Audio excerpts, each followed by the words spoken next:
Hello student, welcome to this video. कक्षा 8वीं हिंदी विशिष्ट के लिए आपका अर्धवार्षिक मूल्यांकन के लिए पेपर इस वीडियो में हम देखने वाले हैं। आपको किस प्रकार से पेपर आता है पूरा वीडियो देखिए और सभी प्रश्नों को कंप्लीट कर लीजिए। देखिए, अर्धवार्षिक मूल्यांकन के जो पेपर हैं आपके नवंबर माह में संपन्न होने हैं। पहले आपके पेपर अक्टूबर से शुरू होने थे, 9 अक्टूबर से, लेकिन अब आपके जो टाइम टेबल है वो बदल चुका है। आपकी परीक्षाएँ 6 नवंबर से शुरू होने वाली हैं। ठीक है, 6 नवंबर से आपके पेपर शुरू होने वाले हैं और इसमें आपको 6 नवंबर का जो पेपर है कक्षा 8वीं हिंदी का, वो होने वाला है 6 तारीख को, 6 नवंबर को। ठीक है, तो इसको अच्छे से कंप्लीट कर लीजिए और यहाँ पर जितने भी प्रश्न मैं बताऊंगा इसके उत्तर सहित आपको कंप्लीट करना है, क्योंकि प्रश्नों के सभी उत्तर सहित मैं बताने वाला हूँ। तो देखिए, यहाँ से वर्कशीट प्रकार प्रारंभ करें। सबसे पहले क्वेश्चन यहाँ पर देख लीजिए। दी गई सूचना के आधार पर प्रश्नों के सही उत्तर वाले विकल्प पर गोला लगाइए और लिखिए। तो इसमें आपको ध्यान देना यह है कि जो भी इसमें बताया जा रहा है इस सूचना को ध्यान रखना है और इसमें जो प्रश्न पूछे जा रहे हैं इसी में से उत्तर उनके रहेंगे। तो यहाँ पर देखिए, यात्रा कार्यक्रम की सूचना, एक यात्रा कार्यक्रम की सूचना इसमें दी जा रही है। दिनांक इसमें डली है 5/12/2019, स्थान गुना, और इसमें लिखा गया है यात्रा हेतु सभी बच्चे 6/12/2019 को दिन के 11 बजे तक रेलवे स्टेशन पर पहुंचे। ठीक है, कहाँ के? गुना रेलवे स्टेशन पर पहुंचे। गुना से बड़ौदरा जाने वाली रेलगाड़ी साबरमती एक्सप्रेस गुना स्टेशन पर दिन के ठीक 12 बजे पहुंचेगी। सभी बच्चे रेलगाड़ी में शिक्षकों के साथ एस कोच में बैठेंगे। रेलगाड़ी में खिड़की से अपने शरीर का कोई भी अंग बाहर ना निकालें। सभी को शिक्षकों के निर्देशों का पालन करना जरूरी है। दिनांक 8/12/2019 को यात्रा की वापसी शिवपुरी होगी। सभी बच्चे एक साथ एक दिन का भोजन, एक चादर, पानी की बोतल, 2 जोड़ी का पहनने के कपड़े साथ लेकर आए। ये प्रधान अध्यापक शासकीय पूर्व माध्यमिक शाला गुना मध्य प्रदेश के द्वारा ये सूचना जारी की गई है। तो इस सूचना के आधार पर जो प्रश्न हमसे पूछे जा रहे हैं वह हमें उत्तर देने हैं। जैसे पहला प्रश्न पूछा गया है, खिड़की से शरीर का कोई अंग बाहर क्यों नहीं निकालना चाहिए? तो हम सबको पता है कि खिड़की से शरीर का कोई भी अंग बाहर इसलिए नहीं निकालना चाहिए क्योंकि खिड़की के बाहर यदि कोई हम अंग निकालते हैं, जैसे कि हाथ निकाल दिया हमने ऐसे, तो उसमें खतरा ये रहता है कि हमारे अंगों को चोट लग सकती है। ठीक है, तो इसमें हम आंसर में लिख देंगे डी ऑप्शन सही है। अंगों को चोट लग सकती है, इसलिए हमें शरीर का कोई भी अंग जो खिड़की है उससे बाहर नहीं निकालना चाहिए। ठीक है, चाहे बस हो या ट्रेन। किस वाक्य में चादर का शुद्ध बहुवचन शब्द प्रयोग किया गया है? इसमें देखिए, चादर का बहुवचन होता है चादरें। ठीक है, एक चादर के लिए चादर बोलेंगे, बहुत सी हैं तो चादरें बोलेंगे। ठीक है, तो मोहन बाजार से चादरें खरीद कर लाया। मोहन बाजार से चादरें खरीद कर लाया। तो इसमें देखिए, चादरें जो है ये आपका ए ऑप्शन में है, तो इसलिए ये फर्स्ट ऑप्शन करेक्ट है। ठीक है, अगला देखिए, छात्र किसके साथ यात्रा पर जा रहे थे? छात्र अपने शिक्षकों के साथ यात्रा पर जा रहे थे, तो अपने शिक्षकों के साथ। ठीक है ना। यात्रा में ले जाने वाले सामान की कौन सी सूची सही है?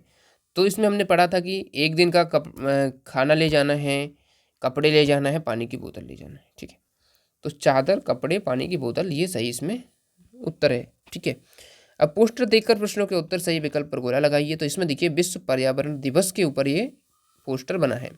विश्व पर्यावरण दिवस कब मनाया जाता है? 5 जून को मनाया जाता है हर साल, आप लोग ये भी याद रखिए। ठीक है, और यहाँ पर लिखा हुआ है एक संकल्प। प्रकृति संरक्षण के इस महापर्व पर हम संकल्प लें कि हम न केवल प्रकृति की रक्षा करेंगे बल्कि प्रकृति से जितना हम लेंगे उसको दुगना वापस कर देंगे। ऐसे प्रयासों से ही प्रकृति समर्थ और दुनिया सुंदर और जीने योग्य बनेगी। ठीक है, तो ये संकल्प लिखा हुआ है, विश्व पर्यावरण दिवस के ऊपर ये पोस्टर बना है। अब इसके आधार पर जो प्रश्न हमसे पूछे जा रहे हैं उनके उत्तर हम इस वीडियो में क्या हम पूरी वीडियो में ही उत्तर दे रहे हैं। तो देखते हैं, प्रकृति से जितना हम लेंगे उसका दुगना हम वापस भी करेंगे, क्योंकि प्रकृति से जितना हम लेंगे उतना वापस भी करेंगे, क्योंकि जिससे दुनिया क्या हो जाएगी? समर्थ बनेगी और दुनिया जीने योग्य बन जाएगी। प्रकृति समर्थ बन जाएगी, दुनिया जीने योग्य बनेगी। ठीक है, जैसे कि हम फल तोड़ रहे हैं, प्रकृति से फल ले रहे हैं, तो हमारा ये कर्तव्य बनता है कि हम और पौधे लगाएं। तो प्रकृति को हमने कुछ दिया जिससे प्रकृति समृद्ध बनती है और दुनिया जीने योग्य बनेगी, क्योंकि अब आगे की जो पीढ़ी आएगी उसके लिए पेड़ बचेंगे ही नहीं यदि हम अभी नहीं लगाएंगे तो। ठीक है, उसके बाद देखिए, प्रश्न 6, विश्व पर्यावरण दिवस मनाए जाने का क्या कारण है? प्रकृति संरक्षण के प्रति जागरूकता। तो इसमें करेक्ट आंसर क्या है? प्रकृति संरक्षण के प्रति जागरूकता, ये विश्व पर्यावरण दिवस मनाए जाने का कारण है। पोस्टर में दिया गया चित्र किस बात का प्रतीक है? तो पोस्टर में जो चित्र दिया गया है प्रकृति बचाने को, ठीक है, प्रकृति बचाने को प्रतीक है, तो इसमें बी ऑप्शन है। विश्व पर्यावरण दिवस मनाते हैं, पूरे विश्व में मनाते हैं। ठीक है, और कब मनाया जाता है? 5 जून को। ये भी याद रखिए आप लोग, कभी ये पूछ ले तो इसको भी आप लोग याद रखें, ठीक है। अब देखिए 9वां क्वेश्चन है, रहीमन पानी राखिए बिन पानी सब खून, पानी गए ना उबरे मोती मानुष चून। उपयुक्त पंक्ति में पानी शब्द मोती और मानुष के लिए किस अर्थ में प्रयुक्त किया गया है? तो देखिए मोती के लिए पानी चमक दमक के लिए, ठीक है, पानी चमक दमक के लिए मोती के रूप में प्रयुक्त किया गया है। मानुष के लिए मनुष्य का पानी उसकी इज्जत है, ठीक है। इस प्रकार से आप लिख सकते हैं। उसके बाद देखिए 10वां प्रश्न है, पंक्तियां किस छंद की हैं? जो पंक्तियां प्रश्न क्रमांक 9 में है उसका छंद का नाम, उसकी विशेषता लिखनी है। तो अभी हमने जो छंद पढ़ा था, रहीमन पानी राखिए बिन पानी सब सून, पानी गए ना उबरे मोती मानुष चून, ज़हीम जी द्वारा लिखित है और ये दोहा है, ठीक है। तो यहाँ पर लिखा हुआ है ये पंक्तियां दोहा की हैं। दोहा अर्धसम मात्रिक छंद होता है, यहाँ पर मात्रिक लिखा हुआ है, ठीक है। अर्धसम मात्रिक का मतलब होता है कि इसमें जैसे 4 चरण होते हैं दोहा में, 1 2 3 4, 1 2 3 4 चरण हैं। तो इसमें पहले और तीसरे चरण में 13-13 मात्राएं होती हैं, ठीक है। पहले चरण में 13 मात्राएं होंगी, तीसरे में होंगी 13, दूसरे में 11 होती हैं, चौथे में 11 होती हैं, ठीक है।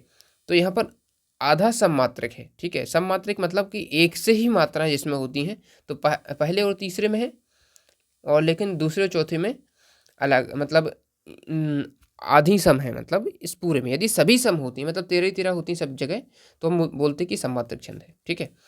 तो ये अर्ध सममात्रिक छंद होता है। ये 2 पंक्ति का होता है। इसमें 4 चरण माने जाते हैं, जैसे कि मैंने आपको बताया अभी। इसमें विषम चरणों में यानी पहले और तीसरे चरण में 13-13 मात्रा होती हैं, और दूसरे और चौथे चरण में 11-11 मात्रा होती हैं, याद रखना है, ठीक है। प्रश्न 11 देखिए, पत्र कितने प्रकार के होते हैं? संबंधी को लिखे। जो पत्र लिखे जाते हैं उन्हें किस श्रेणी में हम रखते हैं, किस प्रकार के पत्र आते हैं वो? तो पत्र 2 प्रकार के होते हैं, औपचारिक पत्र, अनौपचारिक पत्र। औपचारिक पत्र वे होते हैं जो किसी ऐसे व्यक्ति को लिखे जाते हैं जो किसी पद पर कार्यरत हो, जैसे कलेक्टर महोदय, जैसे स्कूल के प्रधान अध्यापक को लिखा जाता है, नगर पालिका अध्यक्ष को लिखा जाता है, ठीक है, सरपंच महोदय को लिखा जाता है। तो ये औपचारिक पत्र होते हैं। अनौपचारिक पत्र क्या होते हैं? अनौपचारिक पत्र ऐसे पत्र होते हैं जो हम अपने संबंधियों को लिखते हैं, जैसे कि माता पिता को, भाई बहन को, या अपने दोस्त को, ठीक है। तो संबंधियों को जो पत्र लिखा जाता है वो अनौपचारिक होता है, ठीक है। उसके बाद देखिए 12वां क्वेश्चन देखिए, इसमें 12 प्रश्न है, वह मन ही मन बड़े देव। तो इसमें ये पूरा आपको ये लिखा हुआ है, लाइन लिखी हुई है।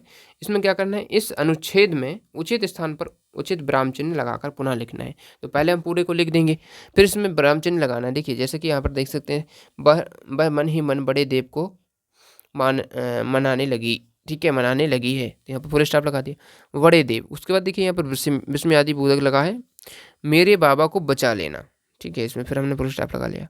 उनका प्यास के मारे बुरा हाल है, पानी नहीं मिला, फिर यहाँ पर कॉमा लगा दिया, तो वे मर जाएंगे।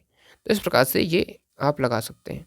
प्रश्न 13 है, डॉक्टर अब्दुल कलाम को मिसाइल मैन क्यों कहा जाता है? डॉक्टर अब्दुल कलाम को मिसाइल मैन क्यों कहा जाता है, इसका कारण क्या है? तो देखिए अब्दुल कलाम एक भारतीय एरोस्पेस वैज्ञानिक थे, यानी कि अंतरिक्ष वैज्ञानिक थे, और अग्नि और पृथ्वी मिसाइलों के विकास और संचालन में अहम भूमिका उन्होंने निभाई थी। उन्होंने सन 1998 में भारत में पोखरण में परमाणु परीक्षण हुआ था, एक बड़ा उसमें उन्होंने संगठनात्मक रोल अदा किया था।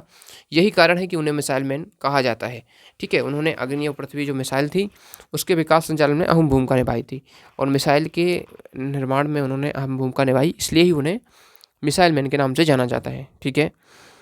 वो राष्ट्रपति भी थे, ठीक है, अब्दुल कलाम हमारे देश के राष्ट्रपति भी थे। उसके बाद देखिए प्रश्न 13 के बाद प्रश्न 14, नीचे दिए गए पद्यांश को पढ़कर नीचे लिखे प्रश्नों के उत्तर देना है। इसको पढ़ लीजिए। उसके बाद यहाँ पर देखिए उपयुक्त गद्यांश का उचित शीर्षक लिखिए, तो इसमें सफलता इसका उत्तर हो जाएगा। उसके बाद देखिए अगला है, इस गद्यांश का अपने शब्दों में अर्थ लिखिए। तो कुछ ऐसे व्यक्ति होते हैं जो सोचते हैं कि वे सफलता प्राप्त नहीं कर सकते क्योंकि भाग्य उनके विरुद्ध है। इस तरह की उनकी विचारधारा भी उन्हें सफलता प्राप्त करने में रुकावट डालती है और वे असफल हो जाते हैं। वे अपनी भावनाओं में भी सफल नहीं हो पाते हैं, उनके विजय का मार्ग दिखता ही नहीं है। इसका कारण यह है कि वे अपनी सफलता और विजय के विषय में पूर्णतः निराश हो चुके होते हैं और उन्हें अपनी क्षमता पर भरोसा नहीं होता है। उसके बाद प्रश्न 15 देखिए, अपराजिता पाठ के अनुसार डॉक्टर चंद्रा को अपराजिता क्यों कहा गया है? तो अपराजिता कहानी के लेखक शिवानी हैं। यह पाठ एक ऐसी युवती की कहानी है जो पोलियो होने से अपंग हो गई। उनका निचला सिरा, जो निचला शरीर है, ठीक है, निचला जो शरीर है उनका एकदम निर्जीव हो गया था, ठीक है। फिर भी उसने जीवन में हार नहीं मानी और उच्च शिक्षा प्राप्त करके डॉक्टरेट की डिग्री प्राप्त की। अदम्य साहस रखने से उन्हें अपराजिता कहा गया है। अब देखिए इसमें एक क्वेश्चन और बनता है कि अपराजिता में कौन सा उपसर्ग है। तो अपराजिता शब्द में आ उपसर्ग है, ठीक है, याद रखना आ उपसर्ग है। पराजिता एक शब्द बन जाता है, तो इसमें आ अलग कर दें तो उपसर्ग क्या हो जाएगा, आ। छोटा नागपुर क्षेत्र में अंग्रेजों के विरुद्ध में हुए आंदोलन में शहीद बिरसा मुंडा की भूमिका को लिखिए।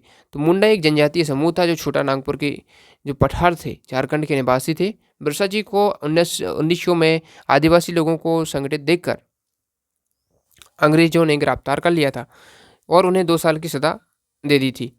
और अंत में 9 जून 1900 को लगभग सुबह 8 बजे अंग्रेजों द्वारा उन्हें जहर दे दिया गया और जिसके कारण उनकी मौत हो गई। ठीक है, तो इस प्रकार से सभी प्रश्न हमारे कंप्लीट हो जाते हैं। और आपको वीडियो बहुत पसंद आया होगा तो चैनल को सब्सक्राइब कर लीजिए और वीडियो को लाइक कर दीजिए, दोस्तों में इस वीडियो को सेंड कर देना। चलिए मिलते हैं नेक्स्ट वीडियो में, और चैनल पे जाके और अन्य वीडियो भी देख सकते हैं आपके क्लास से रिलेटेड। सभी वीडियोस आपको चैनल पे मिल जाएंगे। Thanks for watching.